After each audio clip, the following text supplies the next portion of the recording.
Hi everyone, I hope you're having a great week 3. This week is kind of a different week than the other weeks in that we have a few different deliverables. So we'll have our quiz like usual, 30 points. But this week, instead of a discussion, we're going to do a simulation checkpoint assignment. This assignment has a number of steps. First, you're going to play Econ Land. And then you're going to write up your scenario at the end. And so what I thought we would do is I would go through and play Econ Land with you just for a brief minute, and then we would go through kind of what your answer might look like. So I have this simulation set up. Yours may look a little bit different because I have it set up as an instructor. What you're going to do is you're going to manage the economy for Econ Land. It's a country. You do it for 7 years. We probably won't do 7 years worth. We're going to make decisions, and then it's going to measure our success rates. Once again, I mean, it says you're getting approval points from your citizens. That doesn't really matter. It's sort of like the last simulation. The goal is to kind of get a sense of how some of these different metrics work together and how an increase in one might cause either an increase or a decrease in another, and kind of understand the relationship a little bit. So don't pay attention to what happens at the end. Basically, you can adjust your interest rate here, your income tax rate, and your corporate tax rate. And then just submit your decisions. And then it will tell you how you're doing in office. And then you'll make further decisions. A lot of people like to get a good approval rating. And, you know, look, as I changed things dramatically, I had a big change in our budget surplus. The approval rating went up a little bit. Unemployment went down. We had some growth. So the key when you're doing this to have a good 7 years is to not make huge changes like I did. And so let's say, for instance, I want to raise the interest rate. That's really going to slow down the economy because people that were borrowing money can no longer afford to do so. So let's just do that and leave everything else the same. And you'll see how my approval rating went down. And what happens, you know, in this instance, we can also see how GDP growth went down. And this is because people aren't spending, they're not investing in their economy like they should.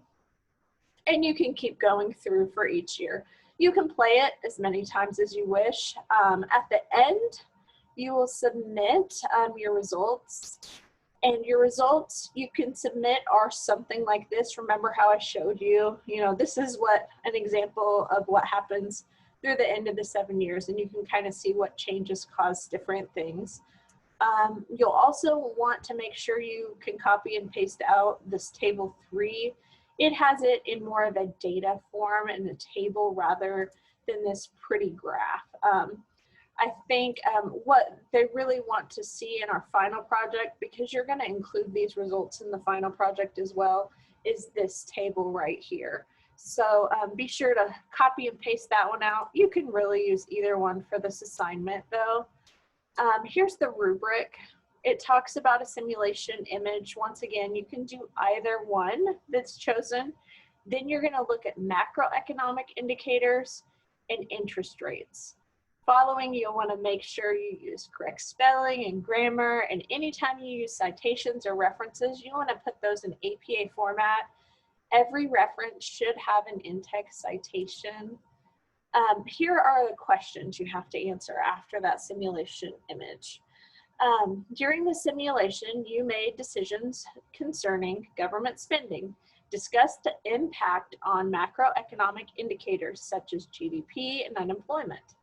And so, and then our second question says, for interest rates, how did they impact inflation? I'm going to give you kind of the basic answer, and then you can look at your results and see how they compare to that. Typically what happens is an increase in interest rates will create an opportunity for the GDP and the inflation to decrease. and the unemployment to increase, because we're essentially slowing the economy down.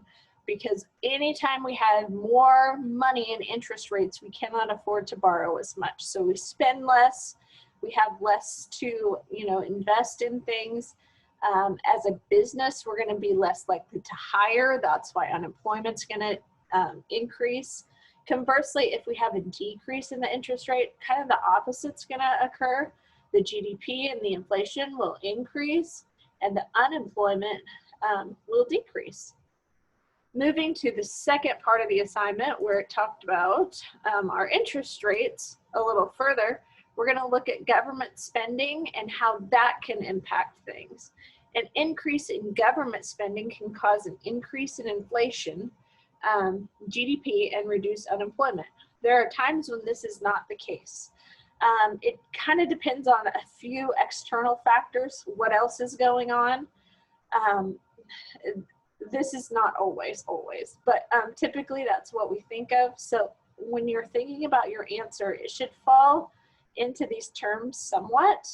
If you have any questions as you're completing this, send it over to me via email and I can take a look and tell you if you're on the right track or not.